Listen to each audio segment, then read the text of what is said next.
Assalamualaikum warahmatullahi wabarakatuh.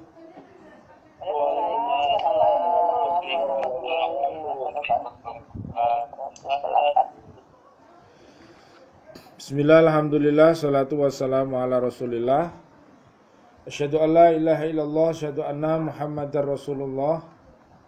Allahumma salli wa sallim ala sayyidina Muhammad wa ala alihi wa ashabihi wa man tabi'ahum bi ihsanin ila yaumiddin.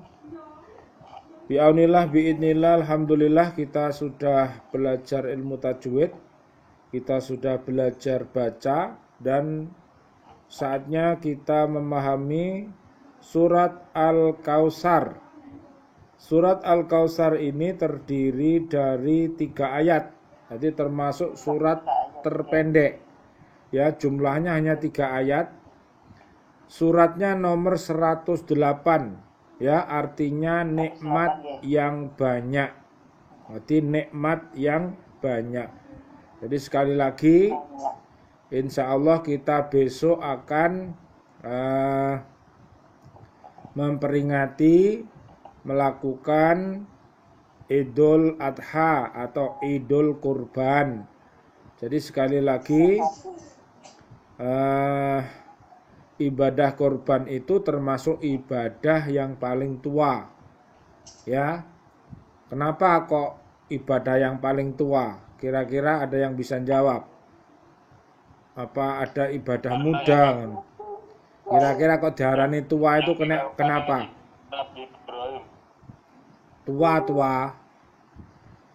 Tua itu berarti Nabi adanya pada saat Nabi Adam.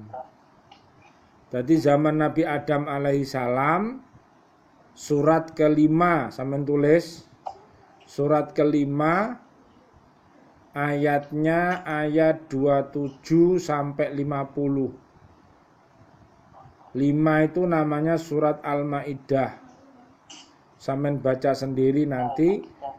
Di sana ada kisah korbannya putranya Nabi Adam alaihissalam yang namanya Qabil dan Habil.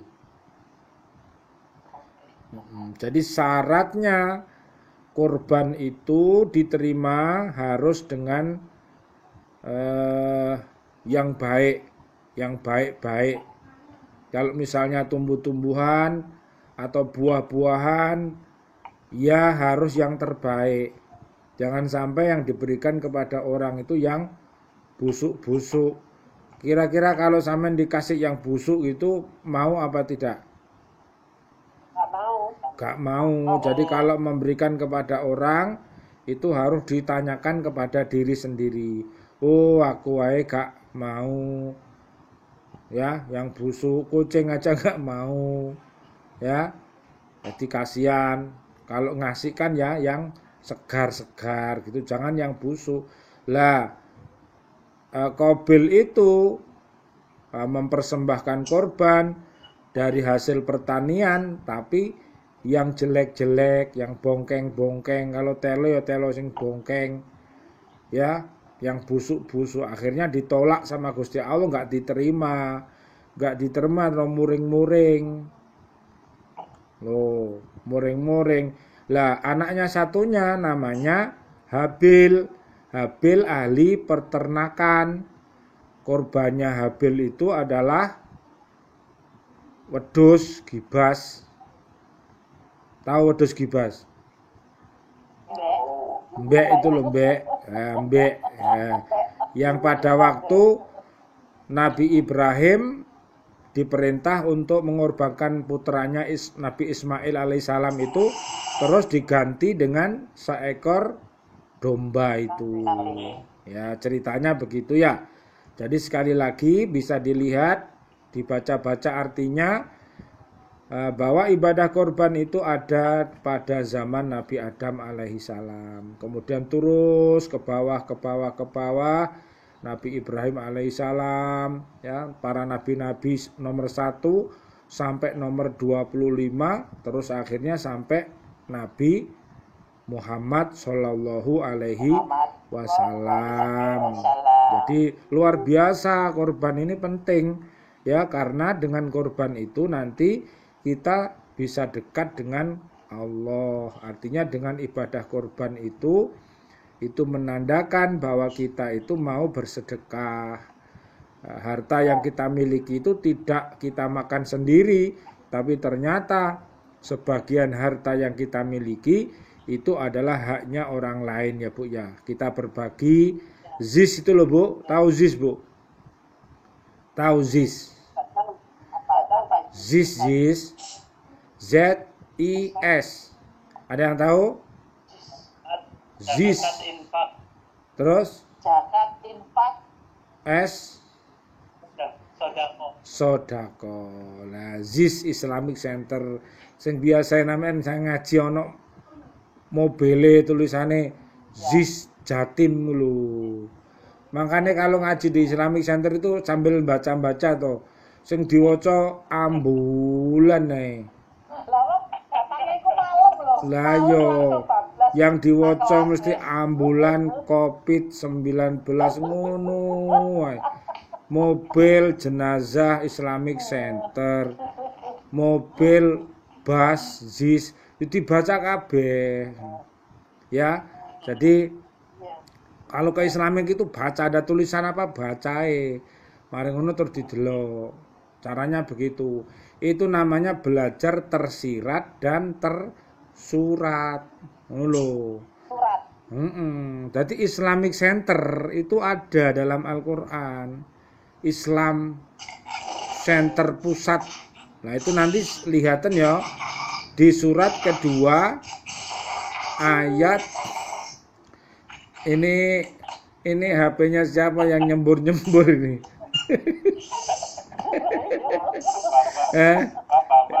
Ayo, kok modelnya kayak nyemprot-nyemprot nih. Iki masuk HP ini muring-muring tapi apa gurung buka mau? Kok modelnya ana suara kaya nyemprot-nyemprot ngono. Kaya kok suara kompresor kaya Mas lho, krek ngono medani wong. Ya.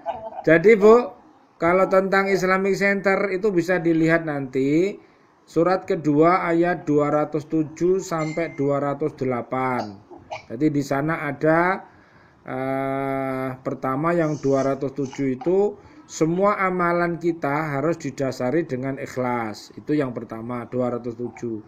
Jadi kalau semua itu tidak ikhlas ya korban, kalau tidak ikhlas ya nggak diterima sama Allah. Lah ikhlas itu nanti ada kaitannya dengan iman dan takwa. Jadi orang yang beriman takwa kalau dia melakukan sebuah perbuatan ya pasti ikhlas gitu. Ya, kalau orang munafik perbuatannya amalnya adalah biasanya riya karena dia juga mencampur adukkan antara kebenaran dan keburukan ya. Dia menampakkan kebenaran kayak orang baik ya, tapi dia menyembunyikan kekafiran. Bahasanya itu nyamar makruf, nyambi mungkar. Ini yang terbaru, yang setelah STMJ itu loh. Setelah STMJ dapat ini. Ya, yang STMJ kemarin itu sholat terus maksiat jalan. Lah ternyata orang munafik itu nyamar makruf, nyambi mungkar. Jadi dia itu dia itu koyoknya berbuat baik, tapi aslinya dia itu mau menipu. Ujung-ujungnya berbuat mungkar lah. Maksudnya itu perbuatan orang-orang munafik. Jadi kita doakan mudah-mudahan korban-korban umat Islam ini menjadi korban-korban yang didasari dengan iman dan takwa. Nanti bisa dilihat di surat ke-22 ayat 37 ya.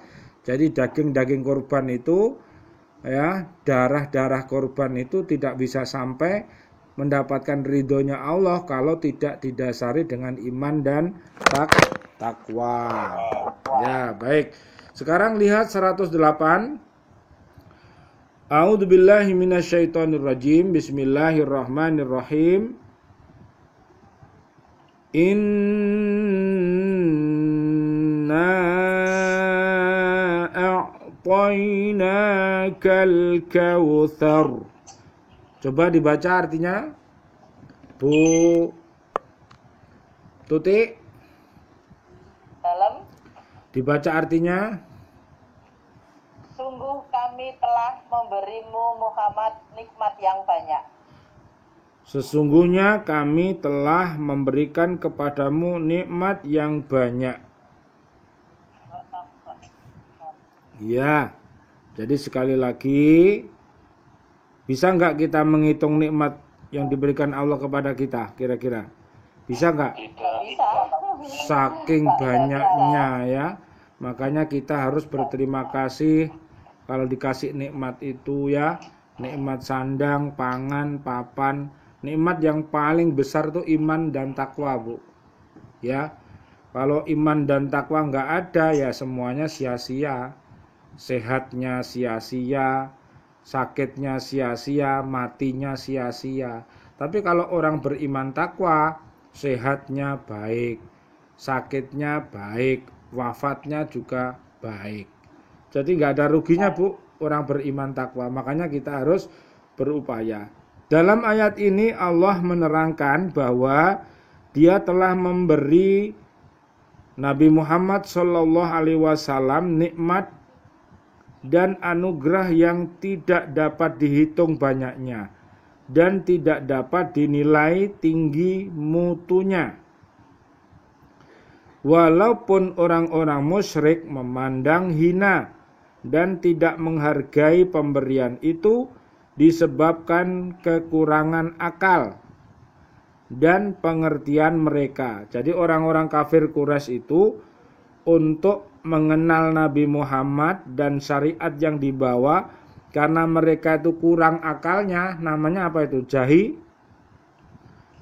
Jahiliyah, maka dia tidak mampu. Akhirnya mengatakan bahwa Nabi Muhammad itu orang yang kena sihir, Nabi Muhammad itu orang gila. Itu adalah sebuah perkataan yang buruk ya. Coba perhatikan. Pemberian itu berupa kenabian. Ya, berupa kenabian, agama yang benar,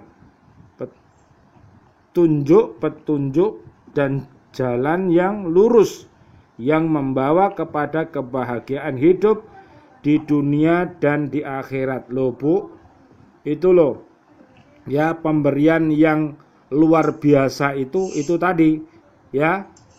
Nabi Muhammad itu mendapat apa tadi? Kenabian, kerasulan ya. Agama yang benar, terus petunjuk jalan yang benar, yang lurus, yang membawa kepada kebahagiaan hidup dunia dan akhirat.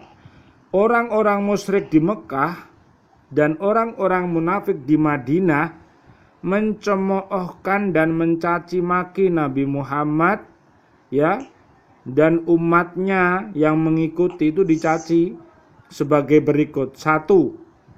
Pengikut-pengikut Nabi Muhammad sallallahu alaihi wasallam, Allahumma sholli wa sallim alaih, terdiri dari orang-orang biasa yang tidak mempunyai kedudukan. Kalau agama yang dibawanya itu benar, tentu yang menjadi pengikut-pengikutnya orang-orang mulia yang berkedudukan di antara mereka.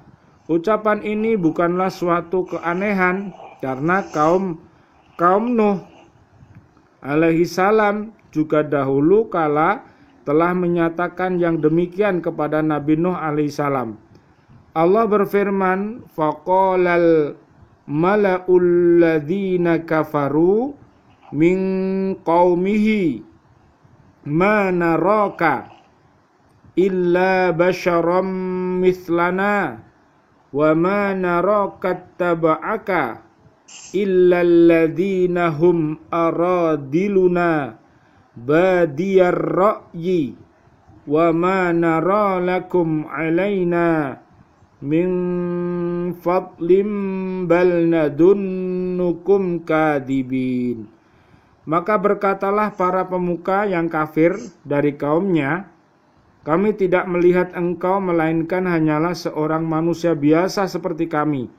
Dan kami tidak melihat orang yang mengikuti engkau melainkan orang yang hina dina di antara kami, yang lekas percaya. Kami tidak melihat kamu memiliki suatu kelebihan apapun atas kami, bahkan kami menganggap kamu adalah orang-orang pendusta. Surat Hud ayat 27. Sunnatullah yang berlaku di antara hamba-hamba Allah bahwa mereka yang cepat menerima panggilan para rasul adalah orang-orang biasa atau orang lemah, karena mereka tidak takut kehilangan pangkat atau kedudukan, karena tidak mempunyai keduanya. Dari itu, pertentangan terus-menerus terjadi antara yang merasa terpandang dengan para rasul. Tetapi Allah senantiasa membantu para rasulnya dan menjunjung dakwah mereka. Begitulah sikap penduduk Makkah terhadap dakwah Nabi Muhammad SAW. Pembesar-pembesar dan orang-orang yang berkedudukan tidak mau mengikuti Nabi karena benci kepada beliau dan terhadap orang-orang yang biasa yang menjadi pengikut beliau. Yang kedua, orang-orang Makkah bila melihat anak-anak Nabi Muhammad sallallahu alaihi wasallam, Allahumma sholli wa sallim alaih, meninggal dunia, mereka berkata sebutan Nabi Muhammad sallallahu alaihi wasallam akan lenyap dan dia akan mati punah. Itu namanya abtar, Bu ya. Mereka mengira bahwa kematian itu suatu kekurangan. Lalu mereka mengejek Nabi dan berusaha menjauhkan manusia dari beliau. Jadi kalau putranya Nabi Muhammad itu meninggal dunia, mereka itu mengejek. Jadi Nabi Muhammad itu keturunannya punah, gitu ya. Yang ketiga, orang-orang Makkah bila melihat suatu musibah atau kesulitan yang menimpa pengikut-pengikut Nabi, bergembira dan bersenang hati. Mereka menunggu kehancuran para pengikut Nabi, sehingga kedudukan mereka semula yang telah diguncangkan oleh agama baru itu kembali mereka peroleh.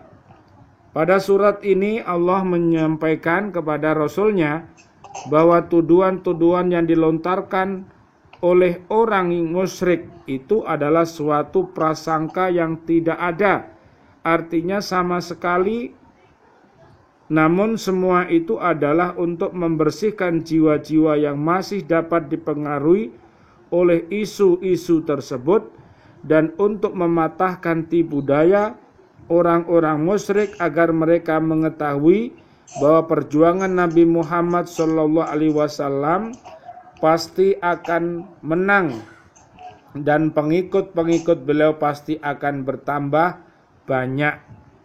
Al-Kautsar diartikan sebagai sungai di surga yang dianugerahkan Allah kepada Nabi Muhammad SAW, dan ada pula yang berpendapat bahwa Al-Kautsar bermakna kebaikan yang banyak. Nah, sekarang ayat 2-nya. Silakan dibaca artinya. Pak Bambang boleh, Pak Ihsan boleh. Maka laksanakanlah sholat karena Tuhanmu dan berkorbanlah sebagai ibadah yang mendekatkan diri kepada Allah. Itu ayat berapa? 2. Ayat 2 ya.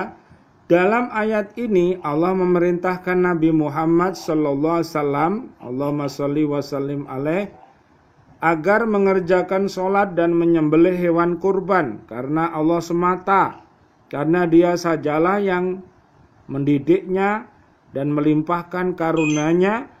Dalam ayat lain Allah berfirman, Qul inna sholati wa nusuki wa mahyaya wa mamati lillahi rabbil alamin la syarikalah wa bidzalika umirtu wa ana awwalul muslimin.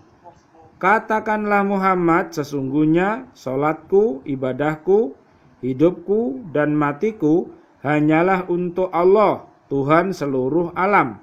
Tidak ada sekutu baginya, dan demikianlah yang diperintahkan kepadaku, dan aku adalah orang yang pertama-tama berserah diri atau muslim. Bisa dilihat di surat Al-An'am 162 sampai 163, 164 sampai 165 ya, tentang ikhlas ini. Terakhir sekarang ayat yang ketiga. Silahkan dibaca artinya Pak Bambang mungkin, atau Pak Wawan atau Bu Rahayu.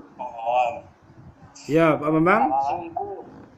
Sungguh orang-orang yang membenci dialah yang terputus dari rahmat Allah. Iya, Bu Rahayu punya artinya nomor 3? Enggak bawa. Oh, enggak bawa. Pak Wawan punya? Ya, Baca Pak Wawan. Nomor 3. Terakhir. sungguh orang-orang yang membencimu dialah yang terputus dari rahmat Allah. Ya, jadi kalau orang itu membenci Nabi Muhammad, ya dia abtar nanti, putus. Apanya yang putus? Gak punya cinta, gak punya kasih, gak punya sayang. Benci sama Gusti Allah, ya gak punya kasih, gak punya sayang, gak disayang Allah, gak dirahmati Allah gitu loh. Jadi kalau yang dibenci itu orang baik, ya dia gak dapat. Ya, orang baik itu bukannya dibenci, mestinya harus dicintai ya. Ayat yang ketiga, sesudah Allah menghibur dan menggembirakan Nabi Muhammad sallallahu alaihi wasallam, Allahumma shalli wa sallim alaih, serta memerintahkan supaya mensyukuri anugerah-anugerahnya dan sebagai kesempurnaan nikmatnya, maka Allah menjadikan musuh-musuh Nabi itu jadi hina dan tidak berdaya. Loh Pak, jadi kalau memusuhi Allah dan Rasulnya, seperti Raja Abrohah tahu, yang mau menyerang Ka'bah itu, akhirnya dia mati seperti daun yang dimakan ulat. Mati, ada yang dihujani batu, ada yang ditembun tanah longsor. Ya, sekarang ada yang dimakan namanya virus corona. Nggak kelihatan virusnya, tapi kalau sudah masuk kelepek mati. Makanya kita harus berhati-hati ya, pakai masker, mencuci tangan dan menjaga jarak ya, menjadi orang yang selalu bertaubat, menjadi orang yang selalu membersihkan diri, kemudian usahakan keluarga kita semuanya adalah orang soleh dan solihah. Jadi nanti hidupnya itu waktu sehatnya baik, waktu sakitnya baik, waktu wafatnya juga husnul khotimah. Pokoknya orang-orang beriman takwa itu gak ono eleke. Ojo kok peh mati terus mati welek, ojo ngono. Mati ku hidup sampai mati itu adalah perjalanan mulia dan suci. Ya, ngitmu elek mati. Mati ku malah nek wong wis mati ngono kuwi gak iso nglakoni dosa. Mosok enek wong mati nglakoni dosa. Dadi dosane leren mati. Amalane ya leren. Amalane leren diterusno anak-anake. Amal jariah gak leren, ngalir terus. Ilmu bermanfaate ngalir terus, anak soleh-soleh ngalir terus ngono. Ya, makanya ya, jadi terakhir mana tadi? Sampai mana tadi? Jadi siapa saja yang membenci dan mencaci Nabi akan hilang pengaruhnya dan tidak ada kebahagiaan baginya di dunia dan akhirat, sedang kebaikan dan hasil perjuangan akan tetap jaya sampai hari kiamat. Loh, jadi sekali lagi kalau kita dalam iman dan takwa dalam surat Al-Asr itu loh Bu, ya. Dalam surat Al-Asr itu surat ke-103 ya. Dari ayat 1 sampai 3 itu yaitu beriman, takwa, beramal soleh, terus nasihat menasihati dalam kebenaran, nasihat menasihati dalam kesabaran, itu ya. Terakhir, orang-orang kafir Mekah mencaci Nabi Muhammad sallallahu alaihi wasallam. Allahumma sholli wa sallim alaih, bukanlah karena mereka tidak senang kepada pribadi Nabi, tetapi karena beliau mencela kebodohan mereka dan mencaci berhala-berhala yang mereka sembah serta mengajak mereka untuk meninggalkan penyembahan berhala-berhala itu. Jadi kalau menyembah berhala itu namanya orang apa Bu? Jahiliyah, bodoh, membuat Tuhan dari roti kemudian lesu. Iya, Tuhannya dimakan. Ya apa? Buat batu disembah, buat patung dari anak sapi disembah. Kok aneh ngai? Ono apa? Tumbuh apa? Pohon besar disarungi. Eneng ngai. Ya disiram gak apa-apa, dikasih pupuk gak apa-apa, dikunci gak apa-apa pagere, tapi aja disarungi. Lah apa disarungi barang. Koyok wong wis sunat ae disarungi. Ya. Terakhir, sungguh Allah telah menepati janjinya dengan menghinakan dan menjatuhkan martabat orang-orang yang mencaci Nabi Muhammad sallallahu alaihi wasallam. Allahumma sholli wa sallim alaih. Sehingga nama mereka hanya diingat ketika membicarakan orang-orang jahat dan kejahatannya. Adapun kedudukan Nabi Muhammad sallallahu alaihi wasallam, Allahumma sholli wa sallim alaih, dan orang-orang yang menerima petunjuk beliau serta nama harum mereka diangkat setinggi-tingginya oleh Allah sepanjang masa. Loh Bu, jadi zaman Nabi kalau orang itu baik namanya apa? Harum baunya. Harum, oh seperti sahabat Abu Bakar harum baunya, sahabat Umar harum baunya, sahabat Utsman harum baunya, sahabat Ali harum baunya. Tapi nek Abu Lahab badek baunya, Abu Jahal badek baunya, Fir'aun badek baunya. Jadi badek itu menandakan itu adalah jelek. Kalau di Al-Quran surat kedua ayat 6 sampai 7, 8 sampai 20 itu al-badeku ya. Jadi makanya jangan sampai melakukan itu, nanti jadi badek ya. Lakukan Al-Baqarah 1 sampai 5 saja. Mudah-mudahan nanti saat panjenengan semua bersahabat dengan Al-Quran, bersahabat dengan hadis, dengan cara membaca, memahami, mengamalkan dan mendakwahkan, pada waktu wafat jenengan mudah-mudahan berbau harum ya, tubuhnya dijaga oleh Allah, tidak dimakan cacing tanah utuh, mudah-mudahan. Amin amin ya robbal alamin. Mudah-mudahan semuanya panjang umur bil barokah bi taatillah, sihah wal afiyah wa husnul khotimah. Amin amin ya rabbal alamin. A'udzubillahi minasyaitonir rajim. Bismillahirrahmanirrahim. Allahumma shalli wa sallim ala sayyidina Muhammad wa ala ali sayyidina Muhammad walhamdulillahi rabbil alamin. Allahumma inna na'udzubika min corona. Allahumma inna na'udzubika min corona. Allahumma inna na'udzubika min corona. Allahumma inna na'udzubika minal kafirin wa na'udzubika minadh dhalimin wa na'udzubika minal fasikin wa na'udzubika minal musyrikin.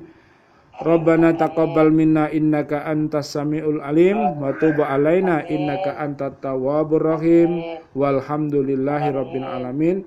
Wal afu minkum. Assalamualaikum warahmatullahi wabarakatuh. Waalaikumsalam warahmatullahi wabarakatuh. Untuk pertemuan berikutnya nanti menunggu informasi dari Pokja BCA Islamic Center. Jadi ada hari tasyrik, mungkin kita ada libur atau apa. nanti Ustadz sampaikan ke grupnya. Jadi hari ini alhamdulillah kita sudah selesai mengaji. Cukup ya Bu? Amin. Nggih, matur nuwun. Assalamualaikum warahmatullahi wabarakatuh. Nggih. Nggih, nggih. Minal aidin wal faizin. Nggih, sami-sami, sami. Nggih, tunggu dinungo nggih. Ya, terima kasih ya. Saya tutup ya. Waalaikumsalam. Nggih.